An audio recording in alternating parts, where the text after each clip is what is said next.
안녕하세요. 오늘 우리가 함께 파헤쳐볼 주제는요. 바로 우리 발밑에서 일어나는 재난에 대응하는 거대한 두뇌, 지하 재난 통합 관제 시스템입니다. 보이지 않는 곳에서 우리의 안전이 어떻게 지휘되고 있는지 그 핵심 속으로 한번 깊숙이 들어가 보시죠. 이 말이 정말 이번 이야기의 핵심을 정확히 꿰뚫는 한 문장인데요. 재난은 현장에서 일어나지만 대응은 두뇌에서 시작된다. 이게 무슨 뜻이냐면요. 실제 구조대원이 현장에 도착하기도 전에 모든 정보를 종합하고 판단하는 이 중앙 통제 시스템에서 이미 대응이 시작되고 있다는 아주 강력한 메시지입니다. 자, 그럼 먼저 이 시스템의 핵심 개념부터 한번 짚어볼게요. 저희는 이 재난 관제 시스템을 그냥 단순한 기계 장치로 보지 않을 겁니다. 마치 살아있는 유기체처럼 스스로 생각하고 판단하는 하나의 두뇌로 접근해 볼 거예요. 이 두뇌의 정식 명칭은 바로 지하 재난 통합 관제 체계입니다. 이름이 좀 길죠? 근데 이름에 다 나와 있어요.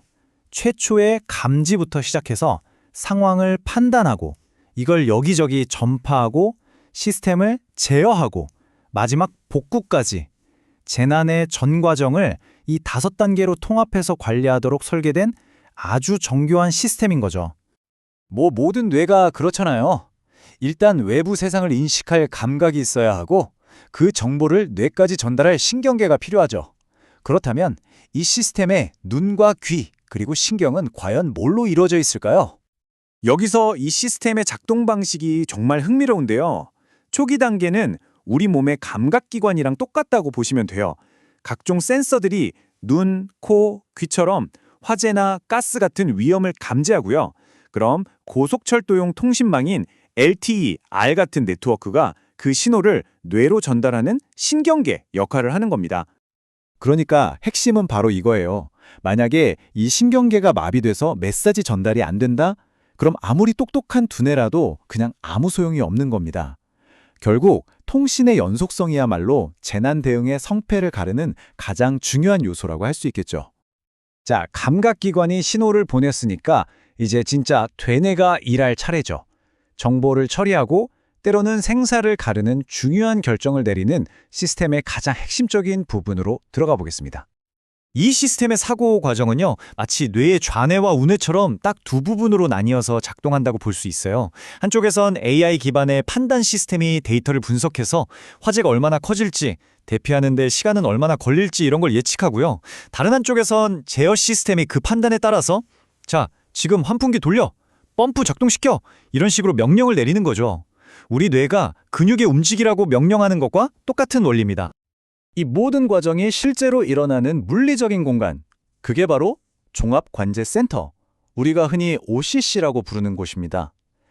인간통제관과 AI가 함께 일하는 이 두뇌의 핵심, 그러니까 우리 뇌의 대뇌피질 같은 곳이라고 생각하시면 딱 맞습니다.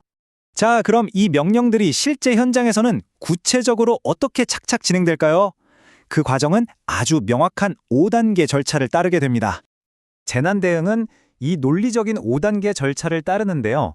첫 번째, 센서가 이상 신호를 감지하면 OCC에서 데이터를 분석해서 판단을 내리죠. 그리고 바로 승객과 구조팀에 경보를 전파하고요. 동시에 환기나 전력 같은 시스템을 제어해서 현장을 통제합니다. 마지막으로 상황이 끝나면 피해를 평가하고 복구에 들어가는 거죠. 이 체계적인 흐름 덕분에 현장의 혼란을 최소화할 수 있는 겁니다.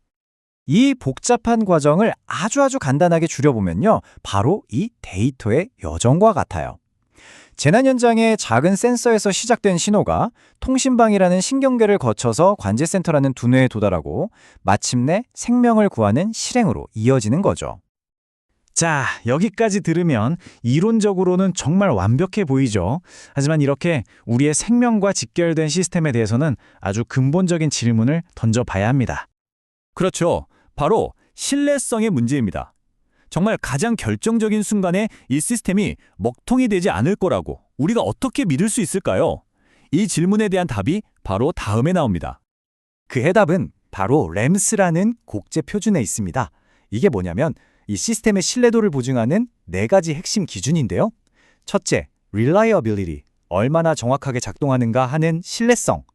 둘째, availability, 정전 같은 상황에서도 항상 켜져 있는가 하는 가용성. 셋째, maintainability. 고장이 나도 얼마나 쉽고 빠르게 고칠 수 있는가 하는 유지 보수성. 마지막으로 safety. 본질적으로 얼마나 안전한가. 이 네 가지의 앞글자를 딴 겁니다. 그럼 이 램스 원칙이 실제 시스템에는 어떻게 녹아들어 있는지 한번 볼까요? 예를 들어 신뢰성을 높이기 위해 센서나 통신 경로를 이중으로 만들고요. 가용성을 위해선 무정전 전원 공급 장치 UPS를 이용해서 99.9% 가동을 보장합니다. 그리고 유지 보수성을 위해선 원격으로 진단해서 5분 안에 자동으로 복구하는 걸 목표로 하죠. 모든 기능이 바로 이 신뢰성을 확보하기 위해 설계된 겁니다. 그리고 이게 그냥 개념으로만 있는 게 아닙니다. 이미 우리가 매일 이용하는 GTX A 노선이나 서울 지하철에서 이 두뇌는 지금 이 순간에도 돌아가고 있어요. 특히 GTX A처럼 엄청 빠른 속도로 터널을 달리는 열차는 통신이 끊기면 정말 큰일 나잖아요. 바로 이 통합 시스템이 안정적인 연결을 보장해주는 거죠. 또 실제 재난 상황을 가정한 훈련을 통해서 관제실과 현장, 소방서 간의 협업을 계속해서 테스트하고 발전시켜 나가고 있습니다. 자, 오늘 이 긴 이야기를 딱 3가지 핵심으로 정리해 드릴게요.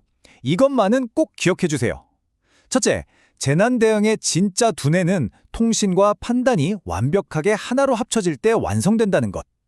둘째, OCC는 단순한 관제실을 넘어서 도시의 안전 운영 체제, 즉 Safety OS 역할을 한다는 것.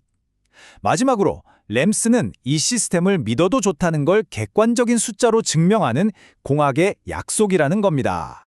결국 오늘 우리가 살펴본 건 단순히 똑똑한 관제 시스템 하나가 아니었던 겁니다. 이건 우리 도시 전체를 지키는 거대한 안전 운영 체제인 거죠. 이 강력한 비율을 기억하시면서 보이지 않는 곳에서 우리의 안전을 지키는 기술의 중요성을 다시 한번 생각해 보시면 좋겠습니다.